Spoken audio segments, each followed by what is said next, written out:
Pamela Henrie here, owner of The Success Choice and creator of the Success Choice Planner, Choosing Joy in the Journey journals, and Success Choice Challenge workshop. Welcome to this month's focus training. Here at The Success Choice, we are all about growth and improvement, and we hope that these monthly trainings help contribute to your personal growth and improvement.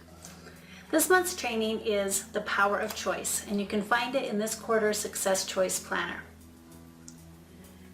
Power of Choice. You don't have to accept your life as it is. You have the power to make better choices.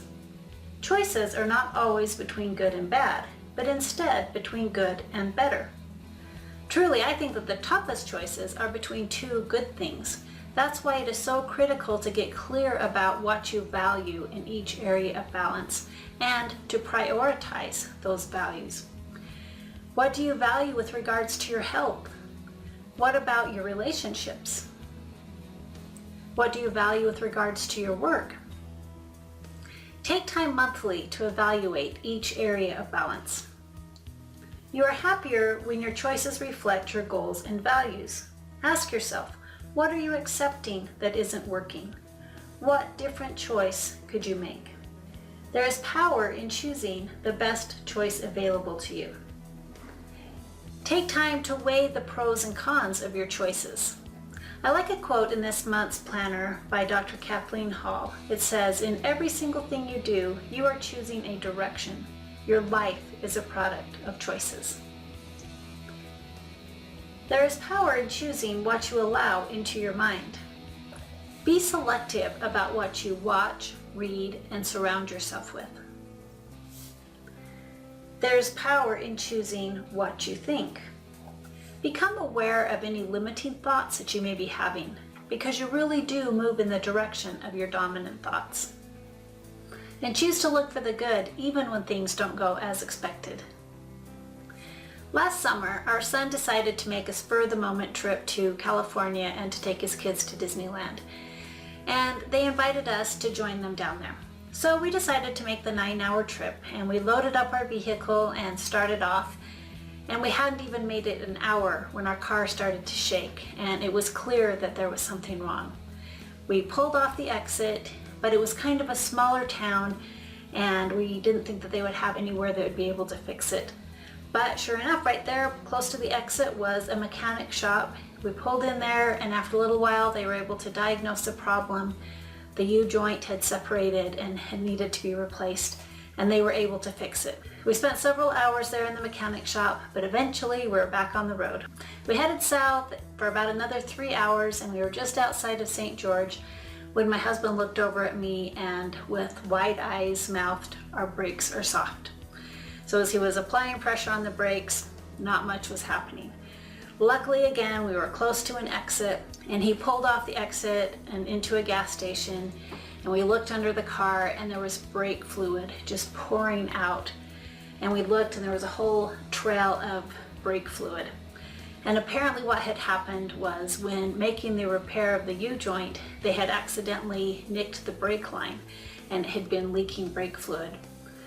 But it was after 7:30 at night, and all the mechanic shops were closed, and we weren't sure what we were going to do. But we looked around, and across the street in Kitty Corner, there was an AutoZone. So using the emergency brake again, we made it over to the AutoZone, and my husband was able to get the part and start working on the vehicle, while my daughters and I walked down to Kentucky Fried Chicken and brought back some dinner.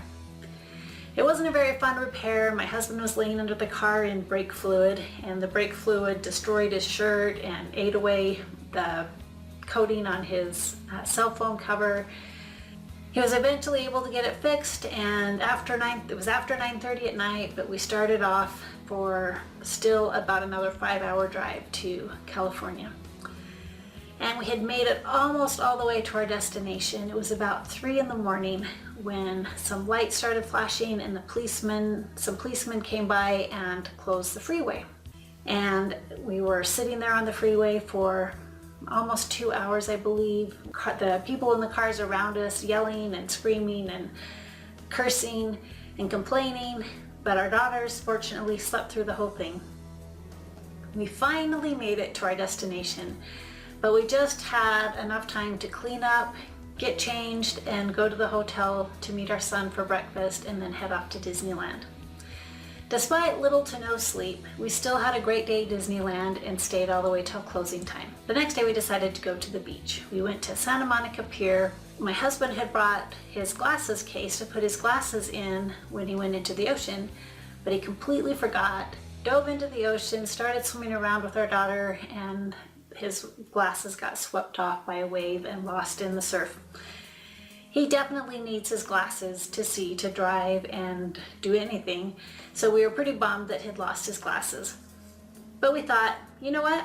He brought his glasses case, and I wonder if maybe by chance there could be a spare set of glasses in that case. So we opened it up, and sure enough, there were a spare set of glasses, and he was able to use those for the rest of the trip. We could have looked at this trip as a complete fail, as the worst trip ever. Our car broke down not once, but twice. We got very little sleep, had to sit on the freeway for hours. My husband lost his glasses. This could have been a bad trip for us. But instead, we chose to look at it as, when our car broke down the first time, wasn't it amazing that it was right by a mechanic shop that was able to fix the problem? And when it broke down the second time, again, we were right by an exit that had a gas station that was really close to an AutoZone. Right past St. George, there's a little stretch of highway that goes through the Virgin River Canyon that is really quite a treacherous place to have a breakdown. There are sheer cliffs and very little shoulder area, really nowhere to pull off if you do have a problem. So how fortunate it was that when our car broke down, it was before that spot, and we were able to get it fixed and safely make it all the way to California. And how fortunate that my husband, instead of just grabbing an empty glasses case, which he thought he was doing, he happened to have grabbed a case that had a spare set of glasses in that he was able to use for the trip. So we could have thought of the trip as a fail. Instead, we had a wonderful trip with our family and thought of the trip as a great success. There is power in choosing who you spend time with.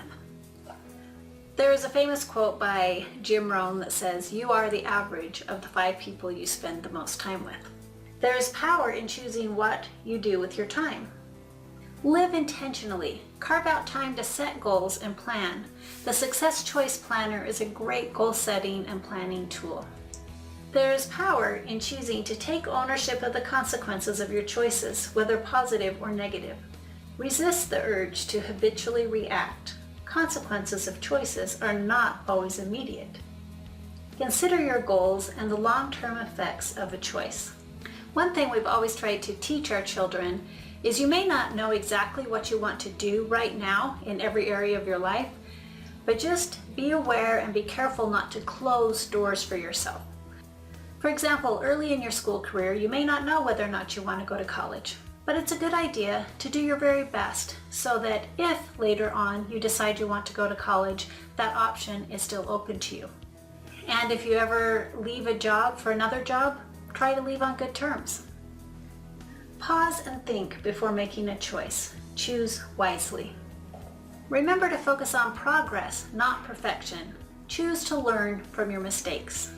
This month I challenge you to think about the choices that you are making, the results you are getting, and maybe changes you might want to make.